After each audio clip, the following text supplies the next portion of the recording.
Hello and welcome. Chef Pennington here in Austin, Texas. Today we're going to have some fun. We are going to make some quick pickles. We're going to do a couple of different ingredients, and really your imagination is the only limiting factor here. So when you go to the store, you can often find a couple of different styles of cucumbers, and that's what we use to make a classic pickle. We have some seedless, we've got some small little, almost baby gherkins, and then your more traditional English cucumber. Now, when it comes to using the ingredients or your selections, there are no limits. It's just a matter of your preferences. But then there are ingredients that we would call a little more classic, which are going to be like your dill, dried dill, or fresh dill. Coriander is one of them. So first take the actual vessel that you want to put your pickles in, and we want to make sure it fits. So that's what that demonstration was about. It's an easy mistake. You can start cutting things up and then realize you wasted some space.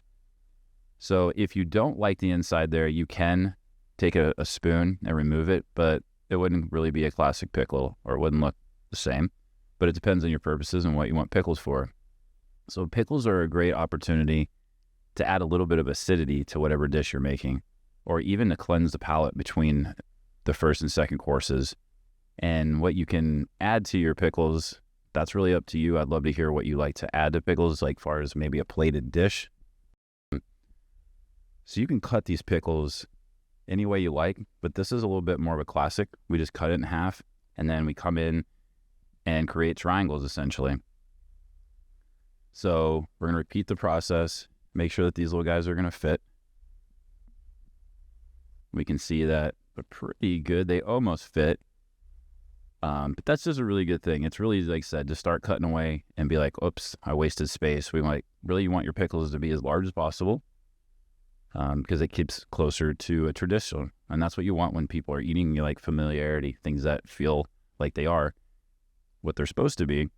But that's where the chef and cook in you comes out, is with all these different ingredients and how much experimenting you can do. And that, to me, is really what the fun of food is not doing it just traditional, making a little bit of your own stamp on it and being willing to fail. That's probably the most important thing. Being like, I don't know if these go together. Well, at one point, we didn't have peanut butter and jelly, and we didn't have peanut butter and chocolate, and we all know how great they are. So I'm using a mandolin right there, just so everything is the exact same instead of doing a bunch of knife cuts. So we're going to start off with just straight up water, and it's good to have your measurements right on point, which I'll put all that in the descriptions below, so you don't have to worry about any of that. I'll give you a really good recipe that you guys can just simply follow. And this is some good old apple cider vinegar. Now notice that I've got a towel there. I warmed it up in the microwave. So that's going to cause the pickling process to start really quick. So that's some really high quality salt. You can use Himalayan sea salt. You could use some Baja Gold or some Celtic sea salt, which are just really, really good for you. And believe it or not, Himalayan sea salt is not the best. It's not. It's actually highly refined a lot of times from China. No disrespect to China, but it's not as clean and healthy as a lot of y'all think. If you're spending a lot of money on it, then you're probably getting the right stuff. Baja Gold is the best because it has so many trace minerals. It's better for you. I've got an article I wrote on all three of them. I'll leave a link below.